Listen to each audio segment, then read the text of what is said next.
Okay, this is August 13th, 2022. My name is Brenda Green and my company is Perceptive Healings. And this is on a series on emotional eating. And this is how to free yourself from emotional eating. That's how we're starting off.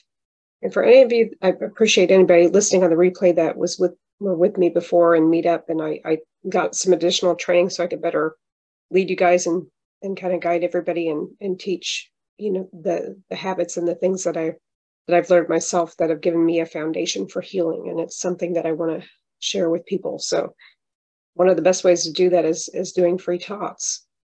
And I'm going to share my screen here so I've got some slides here to go over.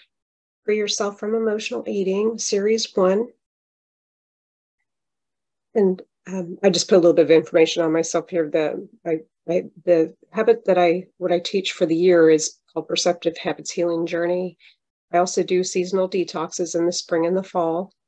I've been teaching detoxes since 2019. So now I'm starting to teach them for my own groups of people starting this fall. You'll see some workshops on like the microgreens and the Tarpana ancestral healing. Those are the areas where I have a little more deeper training in.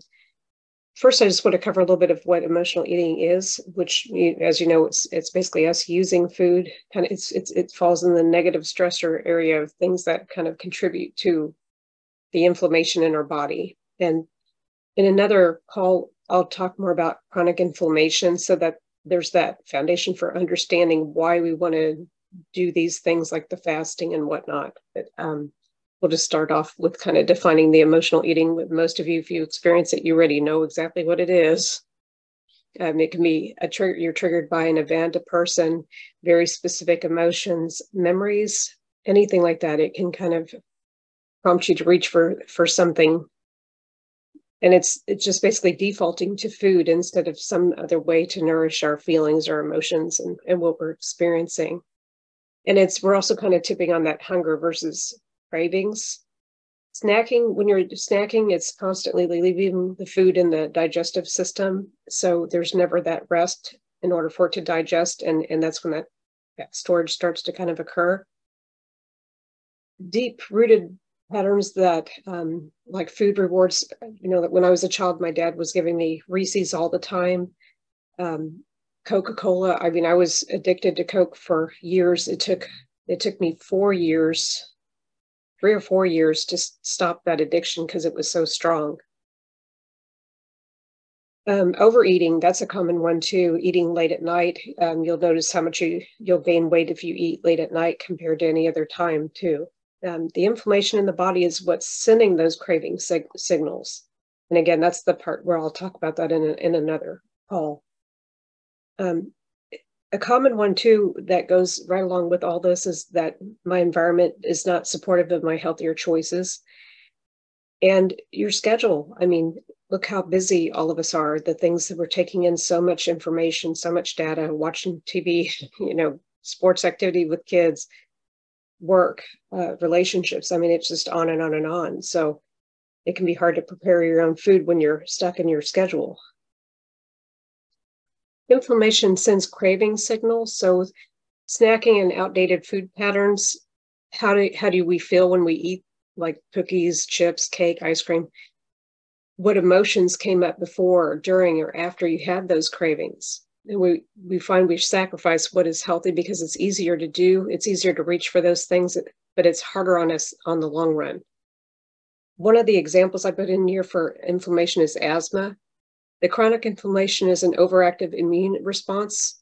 Asthma is an inflammatory disease of the airways, and asthma is a symptom of so you think about what is the root cause. With Ayurveda wisdom, it gives you that ability to kind of find those root causes versus just our regular American medical field there. The emotions like stress, feeling unsupported, depression, or anxiety act as negative stressors and physiologically affecting the body. So those are common things that are the reason why asthma shows up. Food allergy like cow dairy contributes to the inflammation symptoms as well. So we can actually further amplify that, something like asthma, because it's causing more inflammation. Emotions, we can reverse our negative stressors into positive stressors. with simple free habits like doing breath work that allows energy to move through the lungs, and it'll also strengthen diaphragmatic muscles while calming the nervous system. So something that simple can make a huge difference on whether you're going to handle the emotion with food or with just something that's more nourishing to your body. And the other thing is free yourself. So it's questions to ask yourself to help you shift into the next action steps you want to take. And when you think about it, when you're having those cravings, what are you not taking action on? Are you feeling bored, distracted? Is there something else? Could your attention be more on something else? So if it's not fully capturing your interest somewhere else, it goes back on the food. And the foods are so easily available. I mean, that with the processed foods, with the prepackaged foods, any of that stuff, everything is just ready to go, and we have our cabinets full of things. So it's hard to do that when the environment isn't supporting you. And that's what I mean by that, when the environment doesn't support you.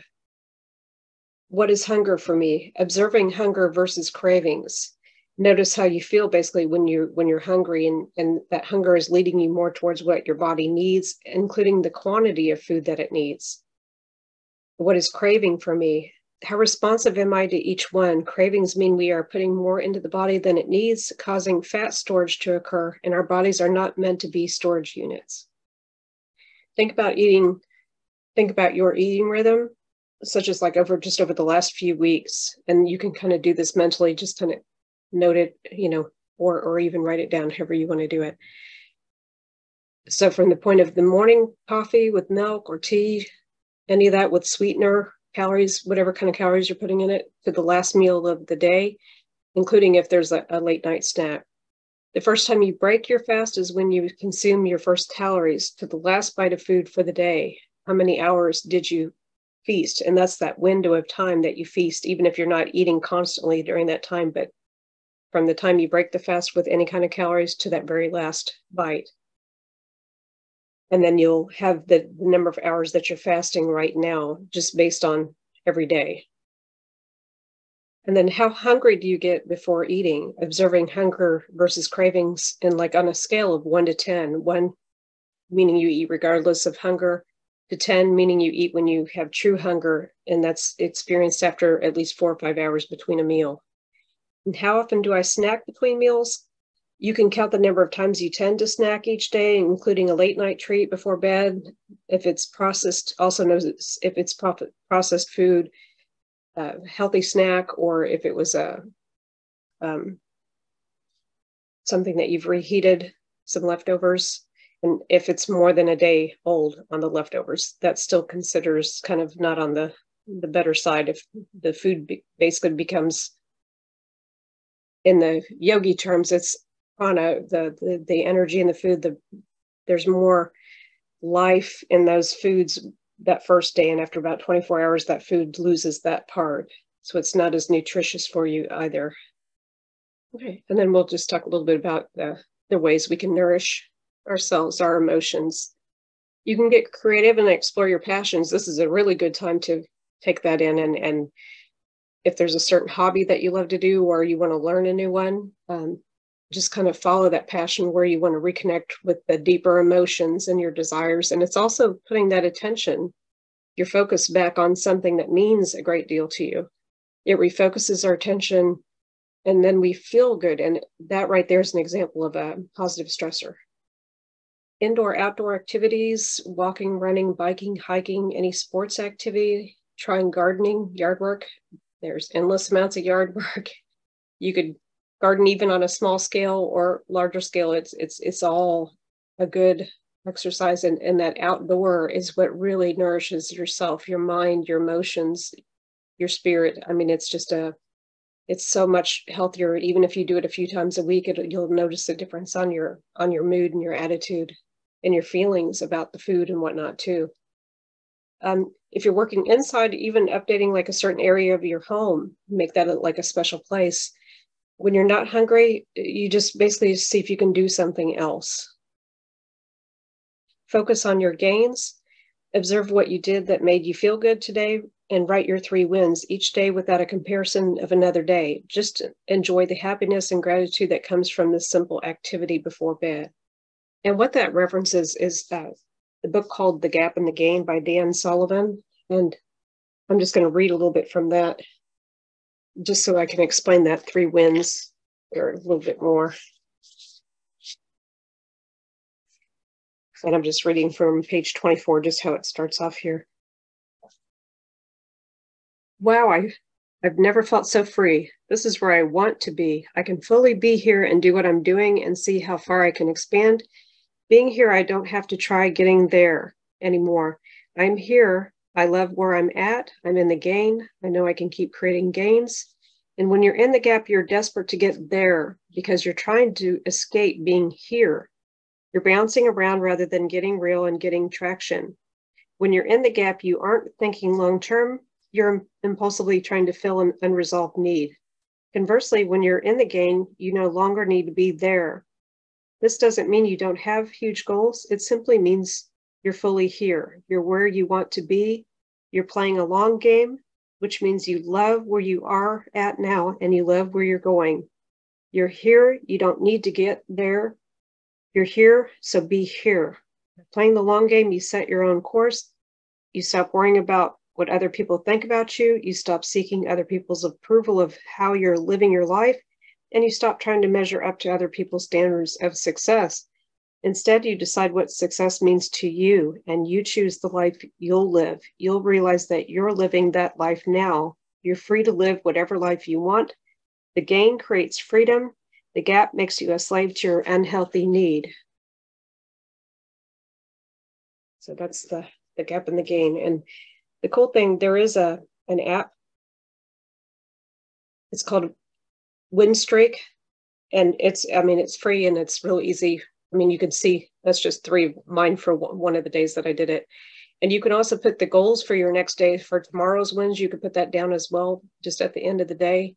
You can write them down. You can use audio and record it each time, and just slowly get in that habit of doing that, and then look at those and notice how you feel, how you're starting to shift your thinking towards something positive. To me, this is one of the biggest factors that helps you pull away from. It's a tool to pull you away from that emotional eating, and that's what I love about this one. And it's easy. How you think about food and what we can do to change it. How do we change the way we think about food? Well, we become aware of what is triggering the craving and finding new ways to nourish ourselves. We check in with our body, our mind, and listen to what we really need at this moment. And sometimes that just takes taking 3 deep breaths with long exhales out, where you breathe in and just exhale as far as you can. Do that 3 times. That presences you to this moment, and it also relaxes the nervous system. And that's a good time to kind of check, see, what am I feeling? Why am I feeling that? That curiosity, let there be curiosity rather than negative self-talk to get yourself through that. Another thing that I teach and that we learn both in detox and in the habits journey is meal spacing. It takes about 6 hours for the food to enter the blood plasma, and this is complete digestion. So Ayurveda recommends between 4 and 6 hours between meals. Our strongest digestion time is between 10 and 2. Just like it used to be, the biggest meal of the day was noon, in that range, not at dinner time. Supper, that's just supposed to be supping, like soup, salad. If you ever watch a little black and white movie, you'll see they're eating soup or salad or something in the evening, not a big, huge meal. Intermittent fasting, this is the easiest habit to reduce the inflammation in the body. 13 to 15 hours of fast time is beneficial, and doing longer times without calories, just water in between when possible, that's what's going to get you there, and you're going to have that autophagy occurring, and it's going to start to turn the energy the fat into energy, and less of it sets on like a storage bin. The other one I wanted to read, this is just my favorite, and I go a lot deeper into this whenever we're in the teaching, the Neurodharma, that book by Rick Hansen. And I'll just read from his book as well. And what I love on it is the letting be, letting go, letting in. This is kind of a tool that I just, it's my favorite one. I think it's one of the best. For Canson. This is like page 11 and 12. In the brain, trauma and ordinary neurotic credit are embedded in neural circuitry, which takes time to alter. Developing happiness, emotional intelligence, and a loving heart also requires gradual physical changes. At the same time, when you are not rattled or distressed, your brain settles into its innate resting state, and then it recovers from bursts of activity and releases neurochemicals such as serotonin and oxytocin that support a positive mood and kindness toward others. This is our neurophysiological home base to be calm, contented, and caring. No matter how disrupted by stress and sorrow, we can always come home. Letting be, letting go, letting in. And this is the exercise here. Developing a greater sense of fullness, wholeness, and other aspects of awakening involves three kinds of practice. First, you can simply be with whatever you're experiencing, accepting it, feeling it, perhaps exploring it. As you be with it, your experience may change, but you're not trying to nudge it in one way or another. Second, you can release what is painful or harmful, such as by easing tension in the body, venting feelings, challenging thoughts that aren't true or helpful, or disengaging from desires that hurt you or others. Third, you can grow what is enjoyable or useful, developing virtues and skills, becoming more resilient, grateful, and compassionate. In a nutshell, let be, let go, let in. In your mind, if your mind is like a garden, you can observe it, pull weeds, and plant flowers. Then in the space made by what you've cleared away, you can let in what could be beneficial, such as self-compassion. And anytime you're caught in emotional eating, self-compassion as your way out. Self-compassion.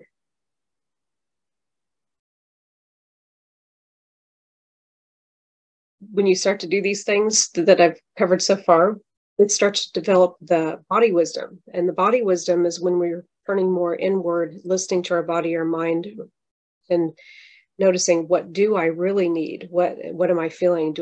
Just doing a little inquiry. You can use your hands if you feel drawn to any area. So like, if it's the heart, it's in the neck, if your stomach, just wherever you feel, if you feel drawn toward it, and just kind of listening to where the body is pulling you and where the mind is kind of leading you to. Applying a new habit. This again is where you can do those 3 deep breaths, the slow breaths with the long exhales out. And it's a natural stress reliever. You can walk away from the kitchen, or you can take a walk. You can ask yourself, just saying, I'm not hungry, I'm just thirsty. That's an opportunity to just drink water. In Ayurveda, we could go more towards room temperature water and sipping hot water every 20 minutes. But when you're starting off with this, just getting to water, something without calories, is a good place to start. And the other thing is going to be something we'll explore on another call a little bit more. Environment, whether the environment supports you in architecting that environment to better support those good, healthy food choices. You're just how easy can you make it for yourself? Right now, if all the other foods are closer and everything else, the snack foods aren't there, or they're not ready to eat, it's more common you're going to grab what's easiest. The healthy habits, what we're talking about is going to be like experimenting with the fasting. So you start out with the 12 hours of fasting. If you're not there, just work yourself up to that 12 hours. If you feel hungry, drink water or sip hot water every 20 minutes. And that means like tea water level. So nothing that burns. It's just hotter. It hydrates the tissues more deeply. And it helps with the appetite. So if you're feeling hungry, it kind of all of a sudden that'll kind of go away with sipping that hot water. In the summer, I know it's hard to do. So like I said, you don't have to start off with that at all. And you can add in more time slowly. So you just notice how you're feeling during your fasting times, what seems to be working and what isn't working. Whenever you can, try to allow the 45 hours between meals, trying not to snack, and drinking or the water or sipping water. And just whenever you can, it doesn't have to be every day at all, just eating before 7. It like between 3 and 5 days a week, even just a couple days a week to start. It's anywhere you start is a good place. So, and that's for that better digestion to occur, and for the fat to not set. When you eat later, it always seems like it settles on more. And then there's always the time for reflection. So anytime you're noticing an emotional response to food, it's a good time to do that body check-in and write down what you're noticing. As you get to the root of the problem, it shifts your mindset as resolving it and letting it go. This is where you can apply the new habit. And the new habit is just the one you pick now from just this information that you've gotten from the call so far. So whether that's fasting or whether that's something else, or just, finding a new thing to do whenever you feel hungry instead of reaching for the food. So, and some of the other common things is when we're overwhelmed, we may eat more, or some people eat less. So trying to underwhelm yourself, simplify whatever you can in your schedule. If you're distracted, focus on being intentional. Setting an intent for the day right from the start allows more focus on the results that you seek for that day. If you're feeling attached, digging in, soften into curiosity. And often, if you're overanalyzing, being hard on yourself, or negative self-talk, that's where you try to soften into that curiosity state. If you're feeling depleted, you want to reach that restorative perspective and stabilize. So even just a little grounding practice, or those 3 long exhale breaths, just something that'll let you calm down and have that your energy going back down, just kind of grounding. And after this workshop, it's just more of noticing more ways that you can nourish yourself without food, the meal spacing and the intermittent fasting, and then architecting your environment. Those are some of the options there. What I offer right now is a free 30-minute, it's sometimes 30 to 45 minutes, the Body Goal Strategy session, where we focus on one health challenge. It's not a solution-based call. It's just something that we explore together. And we just talk through that. And you can set an appointment with me anytime. And I'll show you on my website where you can find that as well. And you'll see the one-on-one coaching, set an appointment, perceptivehealings.com. I have 3 different ones there, so you have to just kind of scroll down and you'll see it's right at the top, Body Goals Strategy Session. And when you click on that, it'll allow you to enter your time zone. Then it'll bring up appointments, whenever you don't see them, you just click on, I'll add more of them here. But when they're available, it'll show the appointment time. So that's where you do that. And anybody, if you have any questions after seeing this on replay, just reach out to me either by email or in the meetup group. For anybody that's listening, you're being taught by another yoga health coach, you can reach out to that person as well. So you've got a few options there. And what I'm looking at is the next call is we're going to work on going over our different body types, and then doing a 1-week fasting challenge. That way you can kind of experiment with it and see how well that's working for you, get an idea of what works for you on the times. So we'll work on that, and I'll see you on the next call. Thank you.